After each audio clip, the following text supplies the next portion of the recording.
मिनशैतानिर्रजीम बिस्मिल्लाहिर्रहमानिर्रहीम। अस्सलाम वालेकुम नाज़रीन हज़रात, आप देख रहे हैं ज़ोया लाइफ हेल्थ केयर। दोस्तों, आज मैं आप लोगों को एक बहुत ही बेहतरीन अमल बताने जा रहा हूँ।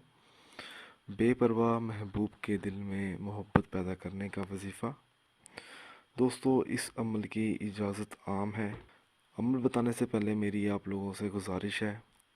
दोस्तों, ये जो अमल है बेपरवाह महबूब के दिल में मोहब्बत पैदा करने का वजीफ़ा, इस अमल को आप लोगों ने जायज़ मकसद के लिए इस्तेमाल करना है, नाजायज़ मकसद के लिए हरगिज़ इस्तेमाल नहीं करना, वरना कोई फ़ायदा नहीं होगा। दोस्तों, अगर कोई ऐसा शख्स है जो चाहता है कि महबूब के दिल में इसके लिए मोहब्बत पैदा हो जाए, या कोई ऐसा शख्स है जो चाहता है कि दुश्मन के दिल में दुश्मनी ख़त्म हो जाए और दुश्मनी की जगह मोहब्बत पैदा हो जाए, तो उसके लिए उस शख्स को ये वजीफ़ा करना होगा।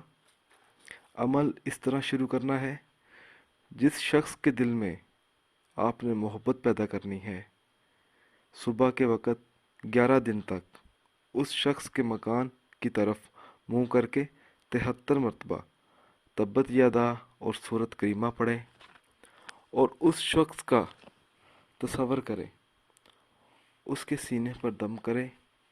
अव्वल व आखिर 11 मरतबा दुरूद शरीफ पढ़ना भी ज़रूरी है।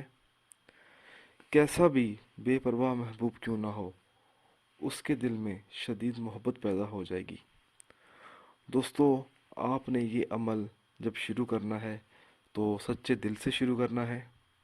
इस अमल को बिला नागा जारी रखना है तब तक जब तक आपको कामयाबी हासिल ना हो। इंशाअल्लाह ताला आपको ज़रूर कामयाबी नसीब होगी। दोस्तों, अगर आपको हमारी ये वीडियो पसंद आई है तो इसको लाइक कीजिए और शेयर कीजिए। साथ ही मेरे channel Zoya life health care को सब्सक्राइब भी कीजिए। जज़ाकल्लाह।